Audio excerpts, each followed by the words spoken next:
I already told you she can't stay here. The security guard stood in front of Elena with his arms crossed. Mr. Harrington doesn't want people loitering in front of his business. Elena looked up from her phone without flinching, while her twin daughters, Emma and Lila, sat quietly drawing beside her on the sidewalk. I'm not loitering, she replied firmly. I'm working. And this is public space. The guard leaned closer, lowering his voice. Look, ma'am, don't make me call the police. This is an exclusive area, and you, well, you don't exactly fit in. The girls stopped drawing and looked at their mother, concerned. Emma, the more sensitive of the two, took Elena's hand. Are they going to kick us out again, Mommy? A sharp pain struck Elena's chest, but she kept her composure. No, sweetheart. No one can kick us out of here.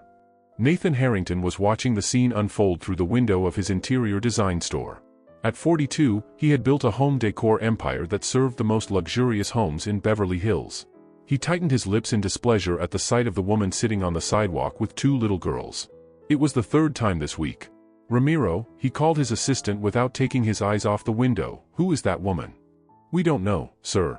She comes every day, connects to the cafe's Wi-Fi next door, and spends hours working on her phone. Nathan frowned.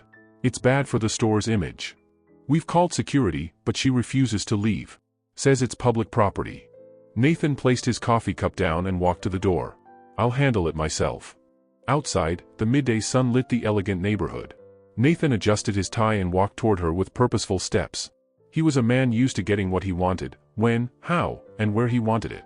Good afternoon, he said in a calm but firm tone. Elena looked up. Her deep brown eyes showed neither fear nor surprise, only dignity. She appeared to be in her mid-30s, with black hair tied back in a messy ponytail and simple but clean clothes. Good afternoon, she replied. I'm Nathan Harrington, the owner of this establishment. He pointed subtly toward the store. I'm afraid your presence here is affecting my business. I understand you own the store, Mr. Harrington, Elena said calmly. But you don't own the sidewalk. My daughters and I aren't bothering anyone. Lila, the more outgoing twin, lifted her drawing. Look, I drew your store. Do you like it? Nathan glanced at the child's drawing, momentarily thrown off. She had captured the storefront with simple lines, even the golden logo. It's interesting, he muttered, turning back to Elena. Mrs. Elena Reyes, she filled in. Mrs. Reyes, this is a high-end commercial area. Your presence here sends the wrong message. Elena's cheeks flushed, but her voice stayed steady. Wrong message meaning, that we're poor? She locked eyes with him. We're not asking for charity, Mr. Harrington. I'm working while watching over my daughters. Nathan wasn't used to being challenged. He noticed several people glancing in their direction. What kind of work can someone do sitting on a sidewalk with a phone? He asked, barely hiding his skepticism. Elena smiled for the first time, a smile without warmth. I'm a copy editor. Freelance. Since. She paused, choosing her words. Since my circumstances changed. The twins pressed closer to their mother, protective despite their age. Emma whispered something into Elena's ear. Not now, sweetheart, she murmured back. Then she looked at Nathan again. The cafe Wi-Fi is good, and they let us use it if we buy something now and then. We can't afford internet at the shelter. The word shelter hung in the air. For the first time, Nathan noticed the worn-out backpacks beside the girls, the tension in Elena's shoulders, the faint dark circles beneath her makeup. A shelter, he repeated, his voice dropping unconsciously. Elena held his gaze. Yes. A temporary one. Until I find something better. I come here because it's safe, there's good signal, and my daughters can stay with me. She began putting her phone away. But if our presence bothers you that much, we'll leave. Nathan suddenly found himself speechless. This wasn't how he expected it to go. That's not necessary, he said, a strange discomfort rising inside. Elena raised an eyebrow. The girls were already gathering their pencils and notebooks. We don't want to cause problems, she said, standing up. Nathan watched her calmly help the girls pack their things. There was something about her composure, the way she moved, unhurried, but steady, that stirred something in him. Tomorrow, he blurted. If you come back tomorrow, maybe we could talk. Elena gave him a wary look. Talk about what exactly? About work, he replied, surprising even himself. You said you're a copy editor, right? Maybe we could use someone like you. Nathan couldn't focus on his tasks the rest of the day. The image of that woman and her daughters wouldn't leave his mind. After 3 days of observing them from his window, he finally said, Ramiro, I want you to find out more about her. Elena Reyes. Discreetly, right? Of course. I want to know everything. Where she's from, why she's in a shelter, what she used to do. Everything. That afternoon, Ramiro returned with the report. Nathan listened carefully as he read from his tablet. Elena Reyes, 34 years old. Widowed for a year, her husband died in a construction accident. She was a high school literature teacher at a private school, but it closed down 6 months ago due to financial issues. Lost her apartment 2 months ago, couldn't pay rent.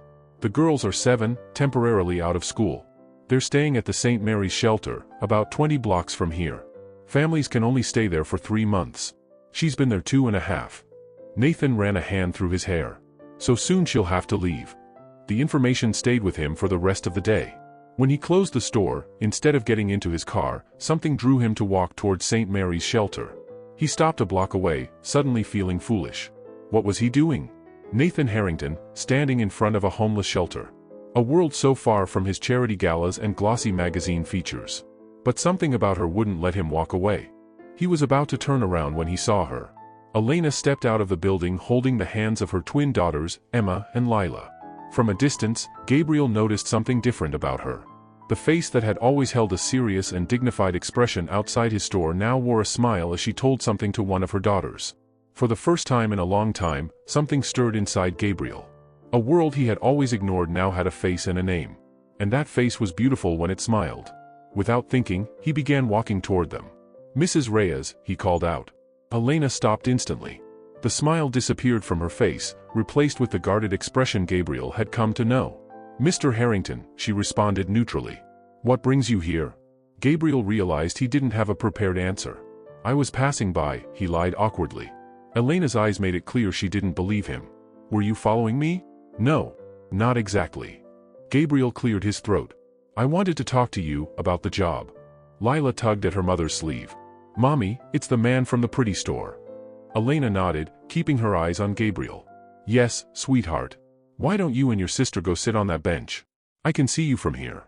The girls obeyed, but not before giving Gabriel a curious look. "Mr. Harrington," Elena said once they were alone, "I appreciate the interest, but I don't need charity." "It's not charity," he replied quickly.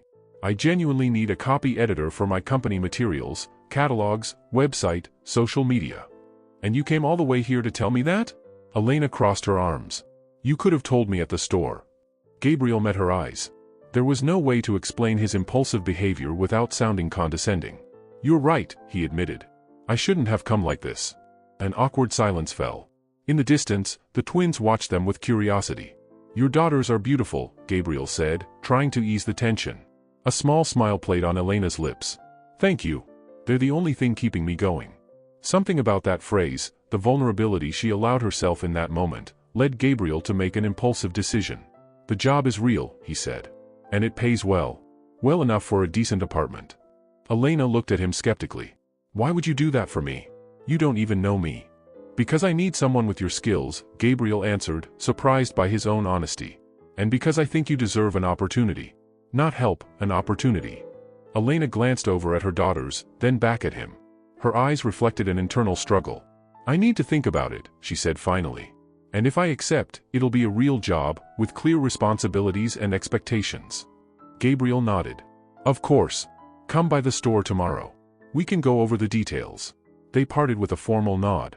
As Gabriel walked back to his car, he felt a strange mix of emotions. For the first time in years, he had acted without calculating every move, and for some reason, it felt right.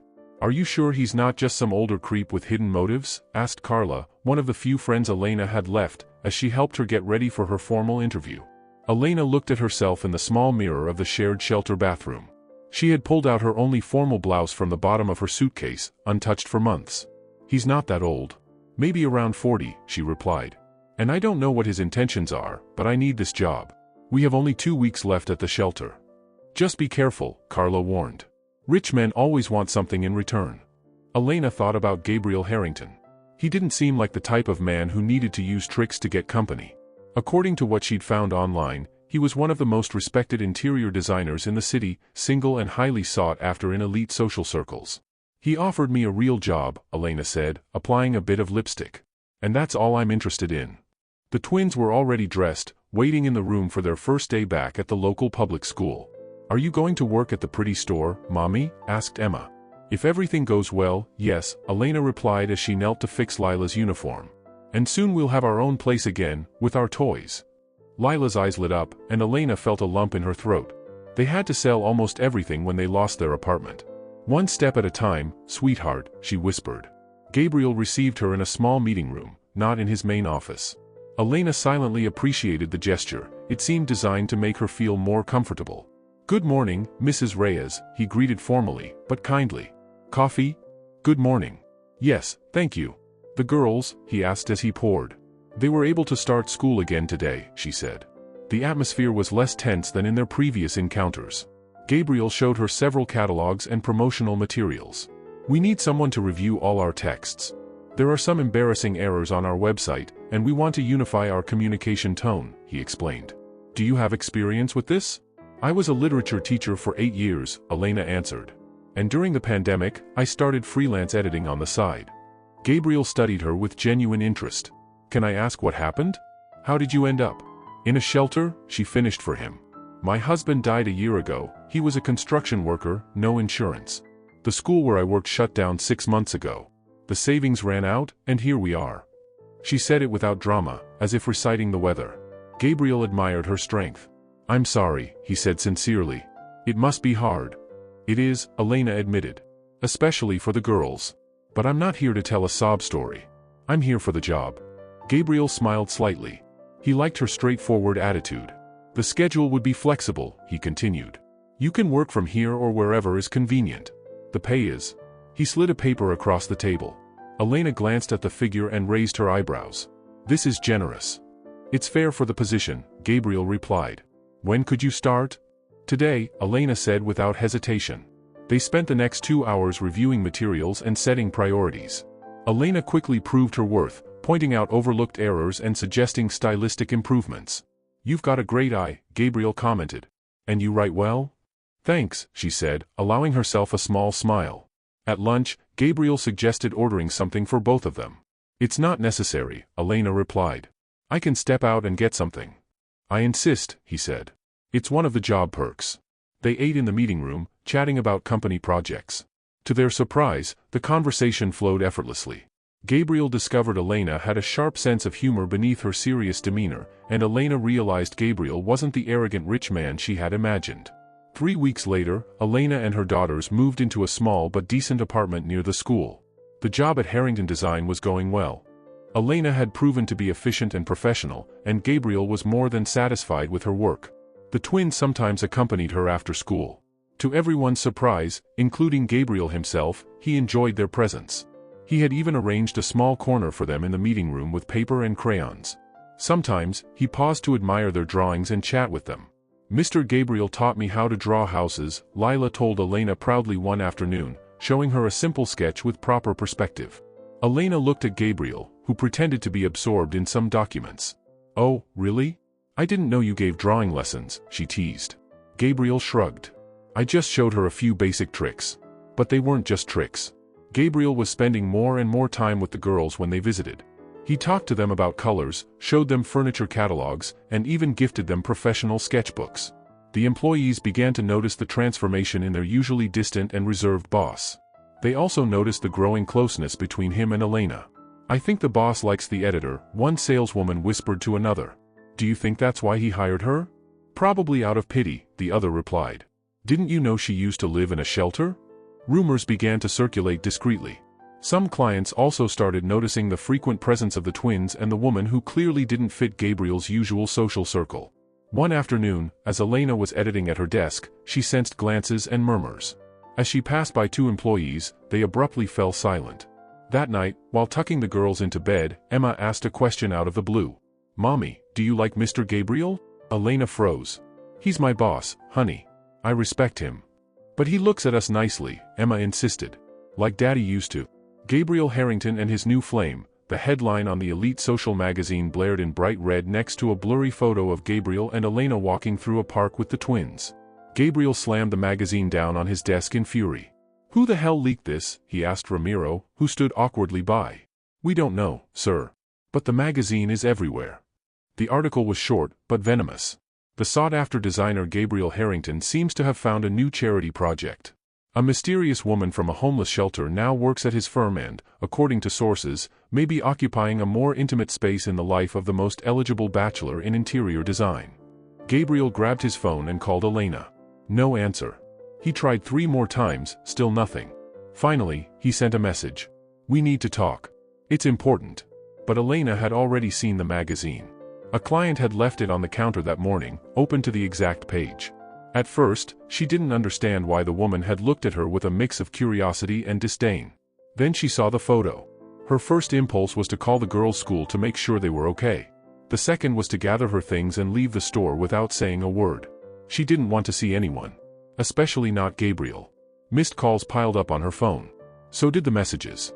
But she didn't want to read them. She felt exposed. Humiliated. As if suddenly, every eye in the city was on her, and on her daughters. When she went to pick them up from school, she knew the gossip had reached there too. A group of mothers stared and whispered. Emma came out crying. What's wrong, sweetheart? Elena asked, kneeling to hug her. Valentina said you're dating a rich man because we want his money, and that we used to live on the street. Something cracked inside Elena. It was one thing to be humiliated herself. But her daughters? That was unforgivable. Lila appeared behind them, red with anger. I hid Valentina, she declared. No one lies about my mom. The teacher approached with a stern expression. Mrs. Reyes, we need to talk about Lila's behavior. It was a terrible afternoon. After a long conversation with the teacher and a formal warning about Lila's conduct, Elena brought the girls home. She had just closed the door when the doorbell rang. It's Mr. Gabriel, she said with a heavy heart. Go to your room, girls, she told them. They obeyed reluctantly. She opened the door just enough to speak. It's not a good time, Mr. Harrington. Elena, please, Gabriel looked genuinely distressed. We need to talk about that garbage they published. Talk about what? Her tone was cold. How your charity project became the gossip of the month. How my daughters were humiliated today at school. I never meant for this to happen. Gabriel tried to step closer, but Elena stood firm at the door. I'm going to sue that magazine. I promise. The damage is done, she replied. This is exactly what I feared when I took the job. Being seen as, your charity case. You know that's not how I see you. Gabriel lowered his voice. What we have? There is nothing between us, Elena cut in. There's a work contract, which I'm ending today. Gabriel stood frozen. You're quitting? Yes. I appreciate the opportunity, but I can't stay. Please don't make a rushed decision, he pleaded. Think of the girls. That was the worst thing he could have said. Elena's eyes flashed. Everything I do is for them. And that's exactly why I can't expose them to this. She pulled an envelope from her bag. Here is my formal resignation. The files I was working on are complete and already sent to your email. Elena, please. Goodbye, Gabriel. She closed the door and leaned against it. Only then did she allow the tears to fall. She wasn't crying for the job she lost. Not even for the humiliation. She cried because, despite everything, she had started to feel something for Gabriel Harrington. Something she now had to tear out by the roots. The twins appeared silently and hugged her. They didn't ask questions. At only 7 years old, they understood more than Elena wished they did. Are we going to have to move again? Emma asked in a small voice. Elena wiped her tears and shook her head firmly. No, sweetheart. We have some savings. I'll find another job. Will we see Mr. Gabriel again? Asked Lila. No, honey. That part of our life is over. On the other side of the door, Gabriel stood still a few minutes longer, resignation letter in hand and an inexplicable emptiness in his chest. He didn't understand how something that started as a simple act of kindness had turned into something so important to him. And now he had lost it. The days that followed were tough. Elena spent hours sending her resume to every publishing house and website she could find. The twins noticed her worry, even though she tried to hide it behind forced smiles and fun activities. One morning, while checking her email, Elena found a message from Gabriel. It wasn't personal, strictly professional. Dear Ms. Reyes, attached you will find the payment for the completed work, including a compensation for early termination of the contract. Your professional contribution was of great value to our company. Sincerely, Gabriel Harrington. Elena stared at the amount of the transfer. It was generous, more than they had originally agreed. Her first impulse was to refuse it, but her practical side prevailed. That money would buy them time while she searched for a new job. The scandal had faded quickly. Within a week, no one was talking about it. Like all gossip in Mexico City, it had been replaced by newer, juicier stories. But the consequences remained. Can we change schools? Emma asked one afternoon, her eyes red from crying again. Honey, we can't run away every time someone says something mean, Elena answered, though it broke her heart. Besides, they'll forget soon enough. I can keep hitting them, Lila offered. No, sweetheart, Elena said softly. That doesn't solve anything. She hugged them both tightly. You know the truth. That's what matters. But alone in her room, Elena wondered if she had made the right decision by quitting so abruptly. Not because of the money, but for the girls. They missed Gabriel more than she had expected. And, if she was completely honest with herself, so did she. Then one morning, she received an unexpected call. Ms. Reyes? This is Maria Consuelo from Horizonte Publishing. We received your resume and would like to speak with you about a manuscript you submitted some time ago. Elena paused. It took her a moment to recall. Months ago, she had submitted a children's story to several small publishers without any response. My story? The Twins and the Moon? Exactly. We'd like to include it in an anthology of new authors. It's a small publication, but it could be a great start. Elena could hardly believe it. Writing children's stories had been her secret dream for years. Eduardo, her late husband, had always encouraged her to try. Of course I'm interested, she answered, trying to contain her excitement. Wonderful. Could you come to our office tomorrow? We'd also like to discuss a possible part-time editing position. When she hung up, Elena let out a joyful scream. The girls came running to see what had happened, and they all danced together in the small living room. Your story, Mommy. The one about us. Lila squealed. See, said Emma, suddenly serious. Dad was right. He always said you were the best writer in the world. That comment made Elena pause. It was true, Eduardo had always believed in her, even when she didn't believe in herself. When he died, she hadn't just lost the love of her life, she'd lost her biggest supporter. The days that followed were a whirlwind. The editing job was part-time but enough to cover their basic needs. And they gave her the chance to submit more stories for future anthologies. One afternoon, as she was leaving the publishing office, she ran into Mariana, one of the designers from Harrington Design. Elena. So good to see you. Mariana greeted her with genuine warmth. We miss you at the office. Elena gave her a polite but slightly awkward smile. How is everyone? Fine. Though things feel different now, Mariana lowered her voice. You know, they found out who leaked the story to the magazine. They did? Yes. It was Ernesto, one of the salesmen. He was jealous that the boss treated you differently. Elena remembered him. Always watching her with suspicion. I don't understand. Gabriel fired him immediately. He's also suing the magazine for invasion of privacy. Elena absorbed the information in silence. So Gabriel had kept his promise to take legal action. And, how is he? She asked quietly. Mariana gave her a look filled with understanding and sadness. Different. More serious. More distant. Like he was before you arrived. That night, while the girls were asleep, Elena sat down at her computer. She wrote Gabriel an email. Deleted it. Wrote it again. After an hour, she finally hit send. Gabriel. I heard what happened with Ernesto and the lawsuit. Thank you for keeping your word. Maybe I overreacted, but in that moment, I could only think about protecting my daughters. I hope you're doing well. Elena. The next day, there was no response. Nor the day after that. Elena told herself it was for the best. They both had to move on. But a week later, while she was working at the editorial office, she received a message. Elena. I respect your decision and understand your reasons. It wasn't just Ernesto. I was naive not to foresee the consequences of our closeness. I'm glad to know you're doing well. Gabriel. It was a formal message. Distant. But at least it was something. Elena read it several times, looking for any hidden meaning between the lines. There was none. Life moved on. The anthology with her story would be published in 3 months. The twins were slowly adjusting to their new routine. And although the sting of public shame was fading, Elena couldn't shake the feeling that something had been left unresolved between her and Gabriel. Something that might never have the chance to be set right. The Café La Esquina was quiet that afternoon. Elena was reviewing the final proofs of the anthology that would include her story. She was so focused she didn't notice someone approaching her table. Elena, may I sit for a moment? She looked up and recognized Teresa, Gabriel's head assistant. Her expression was serious but kind. Teresa, Elena said, surprised.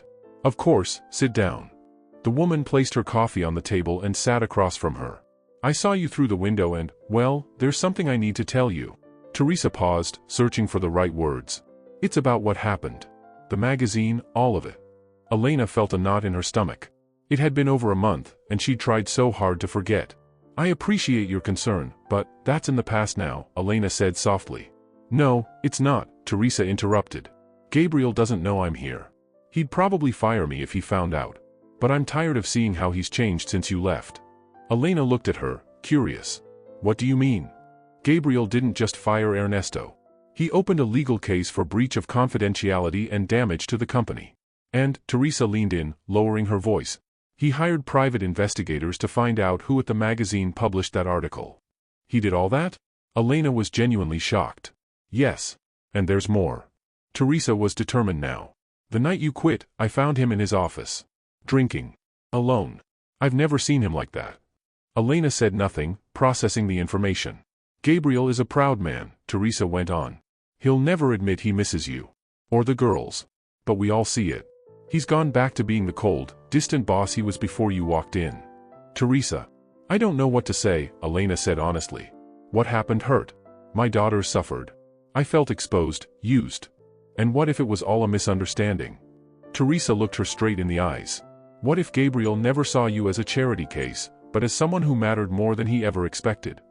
That awful magazine said. Elena looked away. She had spent countless nights asking herself the same thing. I don't know, Teresa. Maybe I overreacted. Maybe I should have listened. But at that moment, all I could think about was protecting my daughters. I understand, Teresa nodded. But now that you know the truth, don't you think he deserves at least a conversation? Elena glanced at the final proofs of her book on the table. In a few days, the anthology would launch. A small victory in the middle of so much pain. I'll think about it, she replied finally. Teresa smiled and stood. That's all I was hoping for. That night, after the twins had fallen asleep, Elena replayed the conversation in her head. Could she have misjudged Gabriel? Had her pride and fear led her to a hasty decision? Her phone buzzed. It was an email from the publishing house confirming the launch details.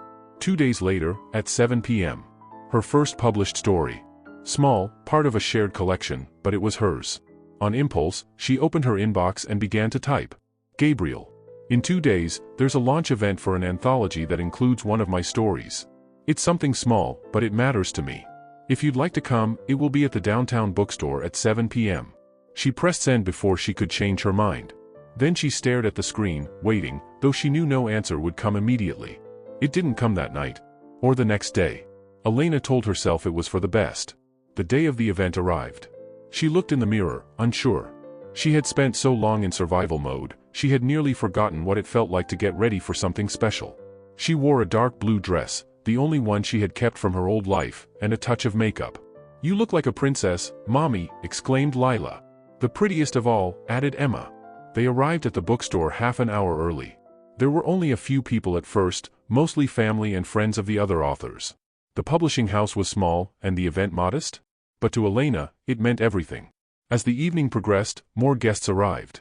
Elena, seated beside 4 other authors, signed copies and answered questions. Her daughters watched from the front row, eyes glowing with pride. It was Emma who saw him first. Mommy, Mommy, she whispered excitedly, tugging Lila's sleeve. Look who's here. Elena followed her gaze. At the back of the room, almost hidden between the bookshelves, stood Gabriel. Their eyes met. He nodded slightly in silent greeting. Her heart skipped. When the official presentation ended and people began to move around, Elena continued signing books, scanning the room for Gabriel. But he was gone. A wave of disappointment hit her. Maybe he had just come out of politeness. Mrs. Reyes, could you sign this one too? The familiar voice made her jump. Gabriel was now standing in front of her, holding a copy of the book. His eyes held a mix of nerves and hesitation she had never seen before. Of course, she said, taking the book with slightly trembling hands. The girls ran up to him. Mr. Gabriel, they cried in unison, wrapping their arms around him. He crouched down to hug them back, his eyes moist. I missed you, little ones, he said softly. Elena watched, moved. Gabriel stood and met her gaze. Can we talk? He asked. When the event ends, Elena replied. I'd like that. The bookstore had quieted. Only a few guests remained, mostly family members and publishing staff. Elena signed her last copy and thanked the editor. Congratulations again, the editor said warmly. Your story was one of the committee's favorites. We hope to see more from you. Elena smiled gratefully. The girls sat nearby, showing Gabriel their newest drawings. He listened with genuine interest, offering comments that made them giggle. Seems they haven't forgotten your art classes, Elena said, approaching. Gabriel looked up. There was something new in his eyes, vulnerability. They've got natural talent, he replied. Lila might be an architect someday. The little girl beamed. Do you really think so? Absolutely, Gabriel said firmly.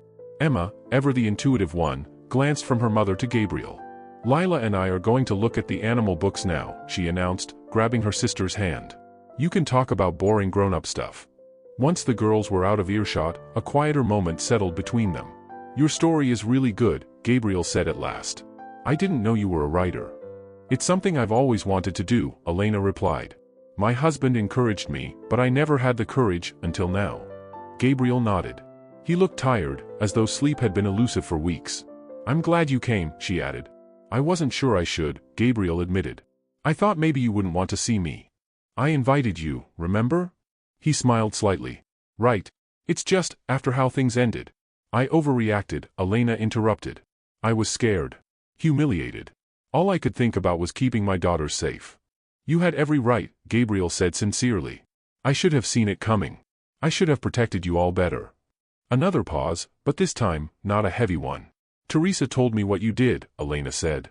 About Ernesto. The lawsuit. Gabriel frowned. Teresa talks too much. I'm glad she did, Elena replied. She helped me see, maybe I misjudged everything.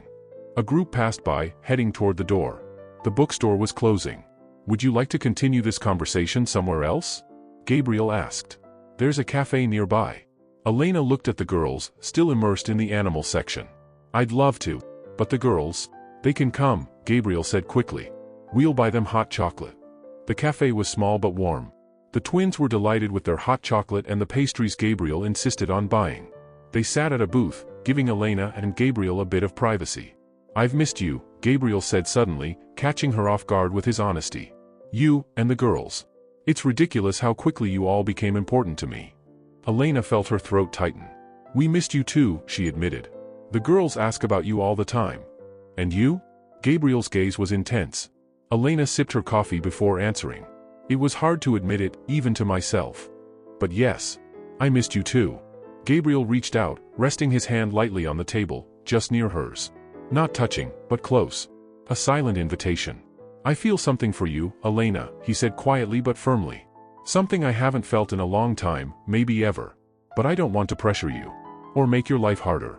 Elena glanced at her daughters, still busy drawing. My life is already complicated, she said. With or without you. She looked back at him. But I think I'd rather face the complications with someone who cares. Gabriel's eyes softened. And then, for the first time in a long time, Elena smiled, not out of politeness or restraint, but with hope. You invaded my space, in the best way possible. Finally, Elena placed her hand over Gabriel's. It was a small gesture, but meaningful. I need to take things slowly, she added. My daughters are my priority, and I'm still rebuilding my life. I understand, Gabriel said, gently squeezing her hand. We can go as slow as you need. I'm not in a rush. Elena smiled, feeling a weight lift off her shoulders. Can I ask you something? Gabriel said softly. Why did you invite me tonight? Because I needed to know if what I felt was real, she answered honestly. If there was something between us worth recovering. And, is there? Elena glanced toward the twins, who were now watching the adults with curiosity. I think so, she whispered. Lila walked over with a drawing in her hands. Look what I made. It was a simple but touching picture, 4 figures holding hands, too tall, too small. Is that us? Gabriel asked, his voice slightly shaky. Lila nodded. You, Mommy, Sophia, and me, she said, pointing to each figure. Like a family. Elena held her breath, waiting for Gabriel's reaction. He looked at the drawing, moved and surprised. It's the most beautiful drawing I've ever seen, he said at last. Then he looked at Elena. If you're okay with that, of course. It's just a drawing, Elena replied, but her smile said otherwise. The future, we'll build it day by day. Sophia leaned her head on her mother's shoulder. Is Mr. Gabriel going to visit us more now? She asked. Elena and Gabriel exchanged a look. If your mom agrees, he said, I'd love to. I agree, Elena said. But, step by step. As they left the cafe, the night was cool and clear. Gabriel walked them to their building. Would you like to have dinner with us tomorrow? Elena asked as they said goodbye. Nothing fancy, just something simple. Gabriel smiled, and all the tension he'd carried for weeks seemed to fade away. I'd love that, he replied. There were no kisses, no hugs. Just the quiet promise of a new beginning, this time with no rush. And no shadows from the past. Elena's small apartment smelled of fresh herbs and tomatoes. It was Gabriel's first time visiting her home, and he was surprised by the warmth that greeted him. It wasn't luxurious, but every corner reflected Elena's effort to make it a cozy, loving space. "It's not much," she said, noticing how Gabriel took it all in. "But we like to call it home." "It's perfect," he replied sincerely. The twins ran to greet him, excited to show him their room. Decorated with drawings, shiny stones, pressed leaves, and family photos. "Look, this is Daddy," Sophia said, pointing to a picture on the dresser. Gabriel studied the photo of a young, smiling man holding Elena and the girls when they were just toddlers. "He was very handsome," Gabriel said respectfully. "Yes, and very strong," Lila added. "He built buildings and told us bedtime stories every night." Elena appeared at the door, drying her hands with a kitchen towel. "Dinner's almost ready," she announced. "Sophia, can you help me set the table?" The girl nodded and ran out. Lila stayed a moment longer, looking at Gabriel curiously. "Do you know how to tell stories?" she asked. "I'm not very good at it," he admitted. "But I can try." "After dinner," Lila said seriously. "We'll tell you if you're good or not." The kitchen was small but practical. Elena had prepared stuffed peppers, rice, and beans. Nothing extravagant, but the smell was heavenly. "It's not gourmet," she apologized as she served the food. "It smells better than any fancy restaurant," Gabriel replied, and he meant it. Dinner passed with light conversation and laughter. The girls shared school stories, and Gabriel told them about fun projects at his store. Elena watched, amazed at how natural it all felt. After dinner, the twins insisted on doing the dishes. To prove how grown up they were in front of Gabriel. Elena and Gabriel sat together on the small couch. "Thank you for inviting me," Gabriel said. "It's been a long time since I enjoyed a dinner this much." "The great designer doesn't enjoy elegant dinners?" Elena teased. "I attend them, but I don't enjoy them," he replied with a soft smile. "They're part of the job, not part of life." Silence fell, but it was a comfortable one. Outside, the hum of the city continued, but inside, it felt like a world of their own. "Gabriel," Elena began carefully. "There's something I need to be honest about." He nodded attentively. "I still love Eduardo," she said. "He was the father of my daughters. My partner for 10 years. That's never going to change." "I understand," Gabriel replied gently. "And I would never try to take his place." Elena looked at him gratefully. "But I also know life goes on," she added. "And the heart has room for new feelings too." Gabriel reached out and took her hand. "I've never been in anything real before," he confessed. "Every relationship I've had was shallow, convenient." "Does that scare you?" Elena asked. "It terrifies me," Gabriel said honestly. "But it also excites me." The twins came back in, interrupting the moment. Lila held a storybook. "It's story time," she declared. "Your turn, Mr. Gabriel." He looked at Elena, who was already laughing. "It's a sacred ritual," she explained. "You can't say no." Gabriel took the book and began to read, with one girl nestled on each side of him. Elena watched them from the kitchen, a strange mix of emotion stirring in her chest. Something about that scene felt so right, and yet so new and fragile. When the story ended, Sophia was already dozing off. Elena picked her up gently. "Time for bed, little ones," she whispered. "Say goodnight to Gabriel." Lila hugged Gabriel tightly. "You read stories really well," she said. "You can come back tomorrow if you want." Gabriel laughed. "Thanks for the approval." While Elena tucked the girls in, Gabriel waited in the living room, looking at the family photos on the shelf. Graduations, weddings, the birth of the twins, beach vacations. A whole life that existed before he came along. "Sorry for the wait," Elena said as she returned. "They always have one last question, one last goodnight kiss." "No problem," Gabriel replied. "You have amazing daughters." "They are," Elena said, sitting beside him. "They're what kept me going after Eduardo. Without them, I don't know what I would have done." Gabriel nodded quietly. "You know," she continued, "when I first met you, I thought you were an arrogant snob." Gabriel burst into laughter. "I was," he admitted. "Probably still am in some ways." "Less than you think," Elena smiled. "There's something good in you, Gabriel Harrington. Something I think even you don't fully see yet." He looked at her intensely. "If there is, you're the one who found it." The silence that followed was full of possibility. Gabriel leaned in slightly, but stopped, respecting their slow pace. It was Elena who closed the distance, brushing her lips against his in a kiss. Brief, almost timid, but filled with promise. "We're going slow, remember?" she whispered as she pulled back. Gabriel smiled. Slow enough to do it right, he said. But not so slow that we miss our chance. Gabriel finally said goodbye late that night. There were no grand promises, no passionate declarations. Just a quiet, mutual agreement to keep exploring what they had begun. "Can I invite you all to lunch on Sunday?" he asked before leaving. "I know a place by the park, it has a kids' play area." "We'd love to," Elena said as she closed the door. She felt something strange, peace. It wasn't the overwhelming love of her youth, nor the reckless passion of a romance novel.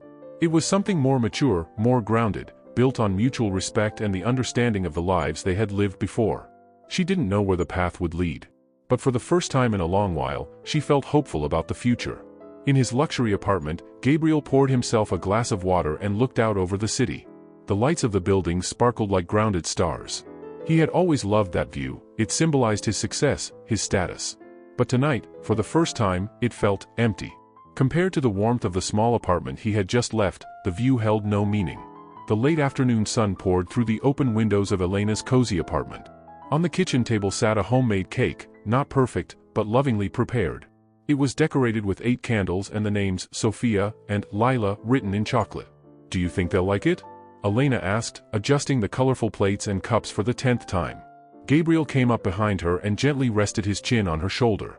"They'll love it," he said. "Especially because you made it." 6 months had passed since that first dinner.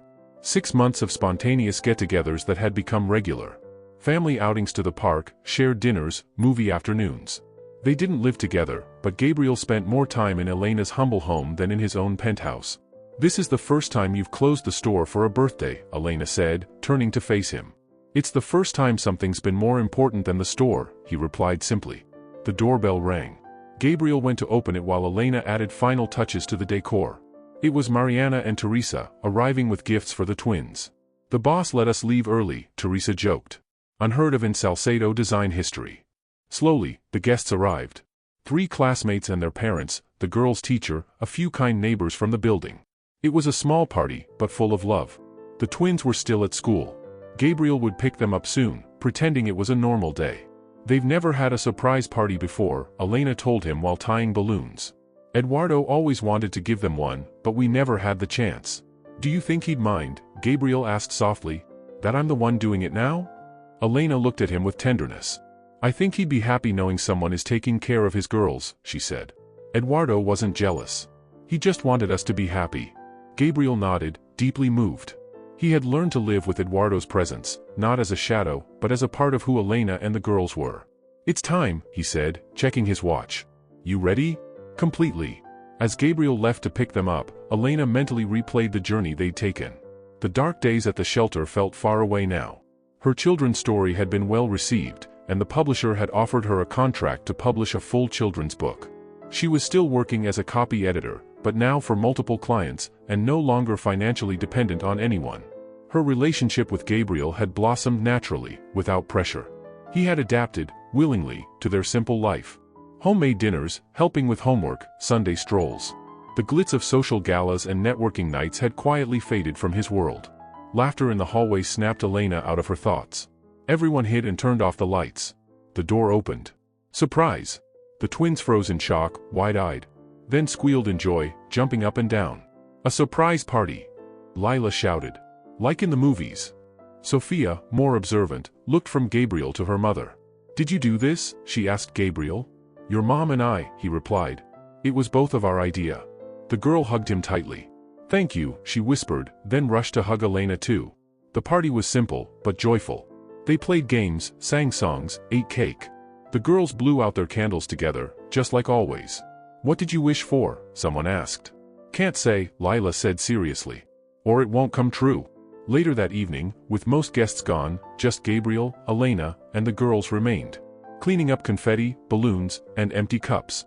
Sophia tugged on Gabriel's sleeve. "Do you know what I wished for?" she asked in a whisper. "I thought you couldn't say," Gabriel replied, crouching to her level. The girl looked toward her mom, making sure she couldn't hear. "I wished you'd stay with us," she said softly. Like our dad." Gabriel felt a knot rise in his throat. He looked at Elena, laughing in the kitchen with Lila. And in that moment, he knew with certainty. "I can't promise forever," he said honestly. "No one can. But I can promise I'll try. With everything I have." Sophia nodded, satisfied with the answer. Eventually, the four of them sat together on the couch, surrounded by party remnants and sleepy giggles. Elena rested her head on Gabriel's shoulder. "Thank you," she said simply. "For what?" he asked. "For this. For everything." Gabriel looked into her eyes. There was so much he wanted to tell her. About how she had changed his life. About how the girls had given him a reason to show up. To care, to feel again. But for now, he just held her hand. And let the quiet speak for itself. Taught Gabriel more about unconditional love than all his years of adult life ever had. How, for the first time, he felt like he truly belonged to something greater than himself. But he didn't need to say it out loud. The look he and Elena shared said everything. What they had built went beyond words. Beyond social status or expectations. It was a choice made each day. It was love, with dignity. Sophia and Lila came over, and the four of them embraced in silence. Forming a perfect circle. Just like the drawing Lila had made months ago. A family. Not born from obligation or blood. But from love and respect. And as the sun set over Mexico City, Gabriel Harrington, the man who had once tried to remove a woman from the sidewalk in front of his store, knew he had found his true home. Dear viewers, did the story of Elena and Gabriel move you as much as it moved me? This is a tale that reminds us that true love often arrives when we least expect it. And that sometimes, second chances are even more valuable than first ones. Elena's journey, from the sidewalk outside Salcedo Design to forming a new family, shows us that dignity and respect are the foundation of every meaningful relationship. Glowing Star, I'd love to know, which part of the story touched your heart the most? Was it when the twins welcomed Gabriel into their lives? Or when Elena chose to give love another chance? Please leave your thoughts in the comments. Give this video a like. And don't forget to share it so more people can experience this beautiful story. And if you haven't already, subscribe to the channel for more soul-stirring stories like this one. Now tell me, from which country are you watching this video? Globe showing Europe, Africa. Let's build a global community that believes in love, hope, and new beginnings.